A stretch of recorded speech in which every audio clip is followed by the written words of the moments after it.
Olá pessoal, estamos aqui de novo para mais uma aula. A gente vai falar desse material que a gente ainda não acabou, né, de estudá-lo. E a gente vai falar hoje sobre a atividade 4, tá bom? A gente já tinha feito até a atividade 3, hoje a gente vai falar sobre a atividade 4 entre contos e fábulas. Vocês vão fazer a leitura desse enunciado aqui, que vai falar para vocês lerem essa pequena fábula aqui, tudo bem? Depois que vocês fizerem a leitura dela, a gente vai aqui para a primeira questão, que está falando o seguinte: depois de ler o texto, responda as questões propostas. E aí na 1 está falando, tanto no título da fábula quanto no corpo do texto, as palavras vento e sol estão escritas com letra inicial maiúscula. E aí vocês vão marcar aqui dessas 4 opções qual é a opção correta. Por que que vento e sol estão maiúsculos no texto? Tá? E aí vocês vão pensar, lembra da regra do porquê que a gente usa letra maiúscula? Eu falei para vocês, né? Quando que a gente usa letra maiúscula?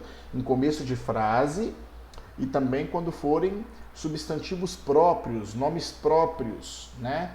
Então vocês vão pensar sobre isso e ver qual dessas 4 opções aqui está de acordo com a regra aí da letra maiúscula para justificar o porquê que o vento e o sol estão com letra maiúscula ali, na fábula, tá bom? Lembrando que geralmente eles não têm letra maiúscula, mas na fábula eles estão por causa de alguma coisa, né? Por causa de algo específico. E vocês têm que pensar sobre isso para marcar aqui, tá bom? Depois a gente vai ler a número 2. Observe a seguinte passagem da fábula, e aí vocês vão ler essa passagem aqui, né? E aí tem a pergunta, ó, as informações sobre o vento e o sol revelam o que sobre esses personagens? Então, de acordo com o que está falando sobre o vento e o sol, uma dessas informações aqui vai estar correta. Você vai marcar a informação que revela corretamente o que o vento e o sol são ali no texto, né? Como eles são ali, como essa informação está verdadeira. Então, leiam aí as 4 opções, verifiquem as informações corretas sobre o vento e o sol. E aí você marca somente uma resposta, tá bom? Tanto aqui na 1 quanto na 2, somente uma resposta está correta. Então vê qual delas está sendo a verdadeira e marca lá no texto. Depois vai ter essa parte aqui, pessoal, que vai falar sobre figuras de linguagem com vocês. Se vocês observarem, vai ter uma aula da TV Câmara que eu vou estar explicando sobre isso aqui. Aqui também explico um pouquinho para vocês como é cada um. Mas eu vou explicar novamente cada um desses para vocês poderem responder esse exercício 3 aqui com mais propriedade, tá bom? Primeiro de tudo, a gente vai falar sobre a comparação implícita, que a gente chama de metáfora. O que é uma metáfora?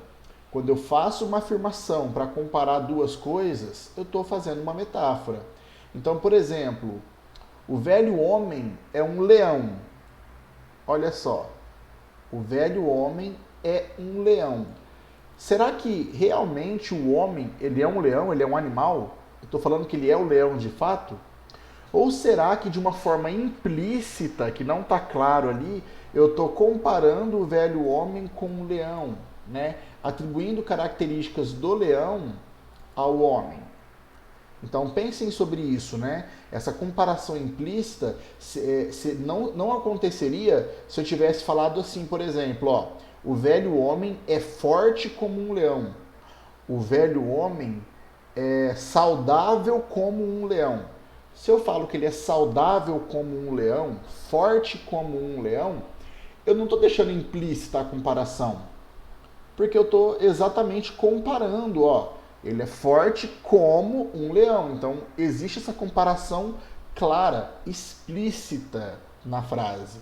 Mas a metáfora não é explícita. Ela é assim, ó. Ela é implícita. Você consegue perceber que existe uma comparação ali porque você repara na frase a fundo. Você percebe o que o autor quis dizer com aquilo. Mas não está explícito. Aqui, ó. Aqui está explícito. O velho homem é forte e majestoso como um leão. Então repara que a comparação aqui foi bem clara, está explícita. Isso aqui não é metáfora, tá bom? Metáfora é isso aqui, ó. Quando você compara e você não usa os elementos comparativos, o como, o tanto, o tão quanto, o tão como, tá bom? Depois, a outra figura de linguagem que a gente vai ver é a personificação, que pode ser chamada também de prosopopeia. Pessoal, o nome é bem sugestivo aqui, ó, personificação. Lembra de pessoa, né? Personificação é personificar, ou seja, tornar pessoa, tá? E aí o que essa figura de linguagem faz? Ela pega características e atitudes que são humanas e vai usar em seres inumanos, ou seja, em seres que não são humanos, certo? Então, se você tem lá, por exemplo, as árvores dançam como um lindo balé, sei lá, um exemplo assim bem simples. As árvores dançam? Será que dançar é uma característica, é uma atitude que a árvore tem?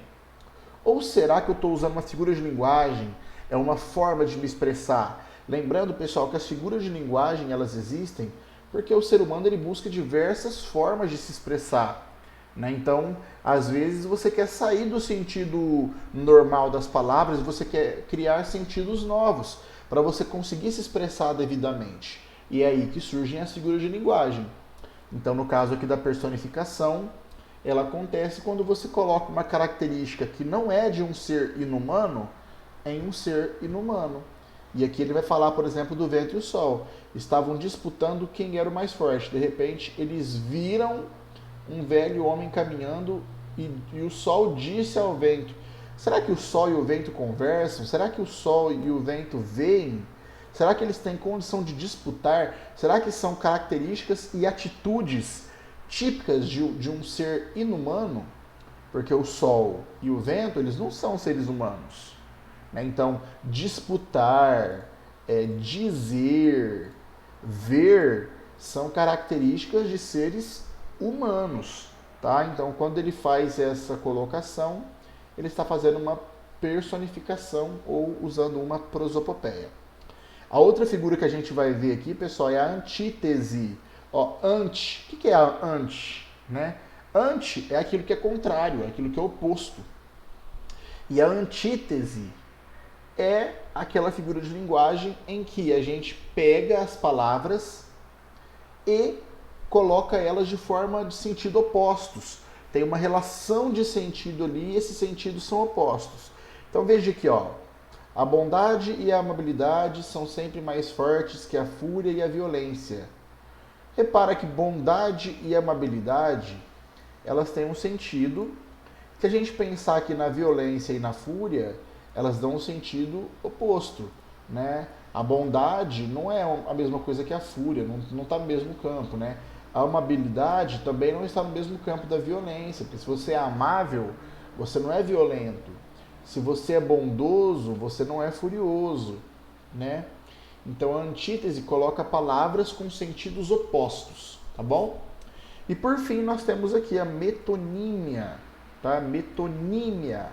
Vejam que tem um acento aqui, ó, metonímia, que é a relação da parte com o todo, do continente com o conteúdo, do autor pela obra, que nada mais é quando a gente faz uma troca de elementos. Olha o exemplo que ele trouxe aqui. Gosto de ler fábulas de Esopo. Então, você gosta de ler as fábulas de Esopo, certo? É a forma comum de se dizer. Só que às vezes, em vez da pessoa falar assim, como que ela fala? Ela fala assim, ó, gosto de ler Esopo. Esopo é o autor, é o cara que criou as fábulas.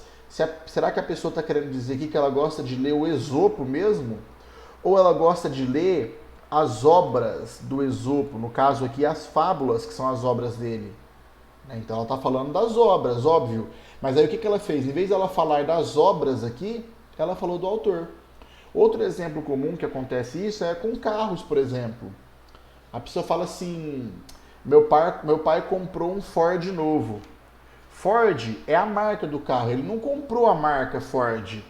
Às vezes ele comprou um carro da marca Ford.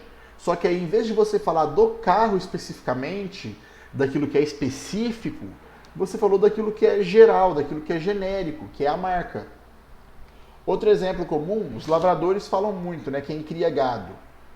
Ah, eu tenho 500 cabeças de gado. Será que ele tem só as cabeças do gado mesmo? Não, né? Ele está falando que ele tem 500 cabeças de gado para se referir a 500 gados que ele tem. Então, em vez de ele usar o gado todo, né, o todo, ele está usando somente a parte. Por isso que a gente fala que aqui na metonímia é a relação parte pelo todo, é uma troca.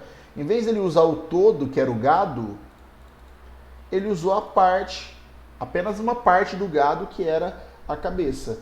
Então essa é a metonímia, não confundam. E aí vocês vão aqui, ó, com base nas questões anteriores, conclua.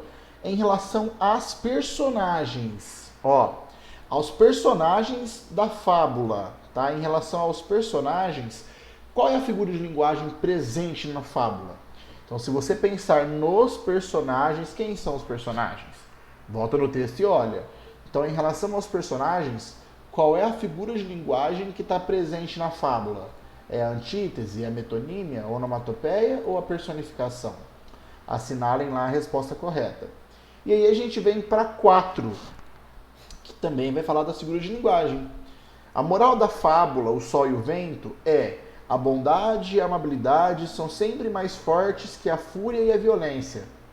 Os pares de palavras, bondade e amabilidade e fúria e violência, produzem no enunciado efeitos de sentido de qual figura de linguagem? Então, esse termo aqui, ó, essa aqui está muito fácil porque já está até respondido ali atrás, né? Qual é a figura de linguagem presente para criar esse efeito de sentido aqui de palavras como bondade, amabilidade e fúria e violência? Então olhem ali e verifiquem se é A, B, C ou D, tá bom? Por fim, a questão 5, para a gente encerrar a aula de hoje aqui. Como conclusão dessa atividade, proponha outra moral para a fábula, porém com o cuidado de preservar o mesmo sentido. Então você vai manter o mesmo sentido, mas como que você poderia fazer essa moral com outras palavras, de uma forma diferente, para que ela dissesse o mesmo sentido, né? Lembrando que a moral aqui é: a bondade e a amabilidade são sempre mais fortes que a fúria e a violência. Então, como que você poderia trocar, falar de uma forma diferente isso aqui para manter o mesmo sentido? Uma outra moral, mas com o mesmo sentido, com a mesma ideia. Lógico que para você fazer isso, você vai ter que enxergar aqui qual que é a ideia dessa moral. O que ela quer dizer com a bondade e a amabilidade são sempre mais fortes que a fúria e a violência, né? Então crie uma outra moral para essa fábula que ela dê o mesmo sentido dessa moral aqui. Tudo bem, pessoal? A atividade 5 fica para uma próxima aula. Espero que tenha ajudado vocês, tá bom? Espero que vocês estejam conseguindo fazer. Uma boa semana a todos, um beijo no coração de cada um e até mais.